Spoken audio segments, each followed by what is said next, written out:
নমস্কার বন্ধুরা, শিলার রান্নাঘরে স্বাগত। আজকে আমরা বানাচ্ছি ছানার পায়েস। গরমের সময় শরীর ঠান্ডা রাখার জন্য মিষ্টিও খাওয়ার মিষ্টি জাতীয় জিনিস আমরা বানাচ্ছি ছানার পায়েস।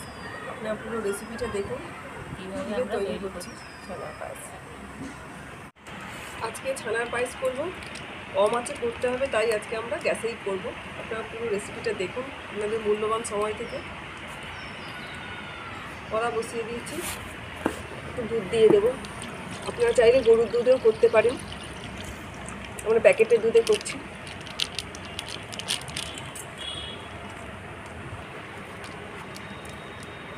পাঁচশো দুধে ছানা কাটিয়ে নেব আর 500 গ্রাম দুধ দিয়ে পায়েস বানাবো।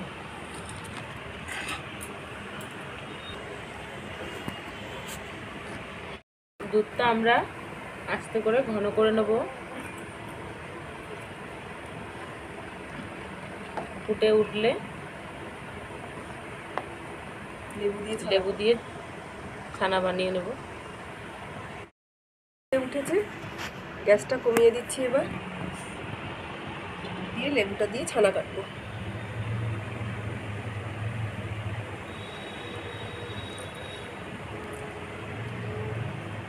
আমরা একটা পাতি লেবু দিচ্ছি, আপনারা আপনার পরিমাণ মতন লেবু দেবেন।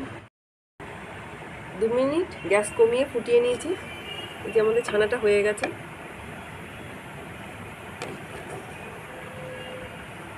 এবার গ্যাসটা বন্ধ করে দেব।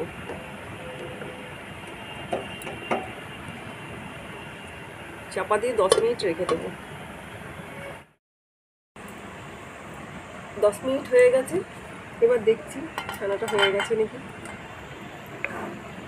ছানাটা হয়ে গেছে, এবার আমরা ছাঁকনিতে ঢেলে নেব।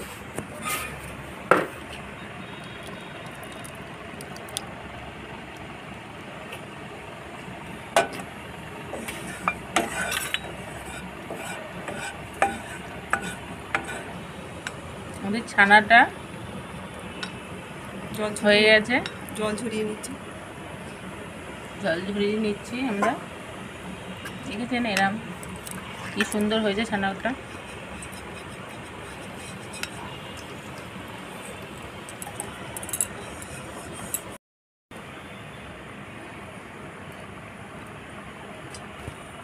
পাঁচশো গ্রাম দুধের ছানা করেছি, 500 গ্রাম দুধ দিলাম পায়েস করার জন্য।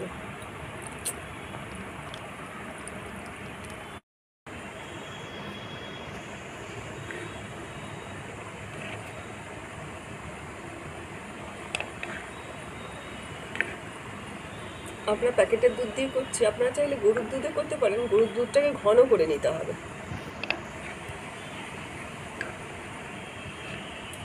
আরও ঘন করার জন্য আমি কিছু পরিমাণে, অল্প পরিমাণে,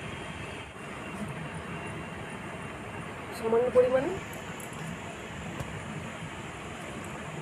পাউডার দুধ দিয়ে দিচ্ছি, আমুল দুধ, আরও ঘন করার জন্য।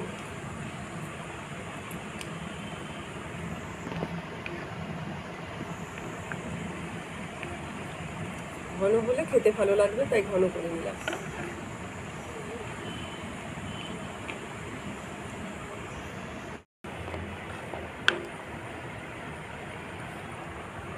দুধটা ঘন হয়ে গেছে, এবার পরিমাণ মতো চিনি দিয়ে দেব।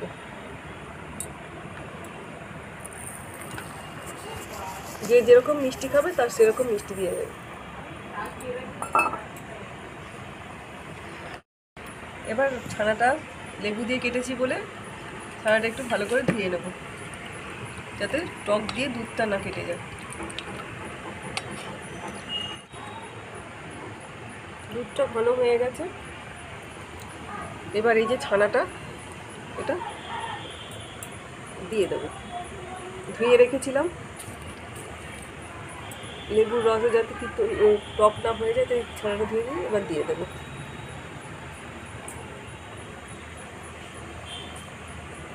এই পায়েসটা করে কিছুক্ষণ ফ্রিজে রাখতে হবে ঘন করার জন্য। গরমে শরীরটা ঠান্ডা করবে।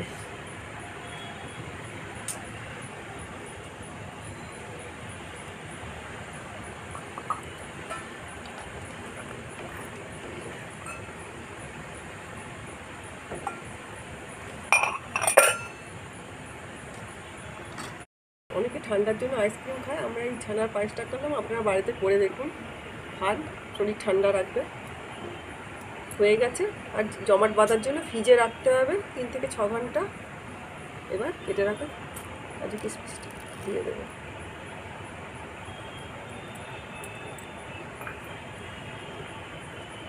এটাকে 6 ঘন্টা অন্তত ফ্রিজে রেখে জমাট বাঁধিয়ে নিতে হবে।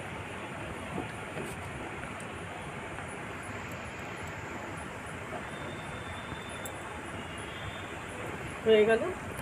এবার গ্যাসটা বন্ধ করে দিচ্ছি। এই যে তৈরি হয়ে গেল ছানার পায়েস। ফ্রিজে রেখে দেব জমাট বাঁধার জন্য। আপনাদেরকেও এই পায়েসটা জমাট বাঁধার জন্য ফ্রিজেই রাখতে হবে। এই 6 ঘন্টা পরে ফ্রিজ থেকে বের করে আমরা দেখাই আপনাদেরকে কেমন হয়েছে। এই যে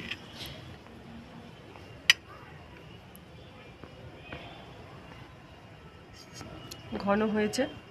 এই পায়েসটা করে খেলে গরমে শরীর ঠান্ডা রাখবে।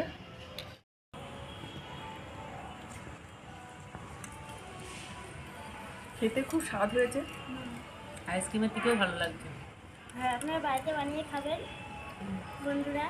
শরীর ঠান্ডা হয়ে গেছে তো। তৈরি হয়ে গেল আমাদের ছানার পায়েস। আপনার আইসক্রিমের বদলে শরীর ঠান্ডা রাখার জন্য এটাও খেতে পারেন। এই ছানার পায়েসটা করে খেতে পারেন বাড়িতে, ভালো লাগবে। খুব বাচ্চাদের বড়দের সবারই ভালো লাগবে। ভালো লাগলে লাইক করবেন, শেয়ার করবেন, কমেন্ট করে জানাবেন। আমাদের শিলা রান্নাঘর ইউটিউব চ্যানেলটিকে সাবস্ক্রাইব করে পাশে পাশে থাকবেন। থাকবেন। আমাদের ফেসবুক পেজ শিলার রান্নাঘর পেজটিকে ফলো করে পাশে থাকবেন বন্ধুরা। ভালো থাকবেন, সুস্থ থাকবেন। ধন্যবাদ।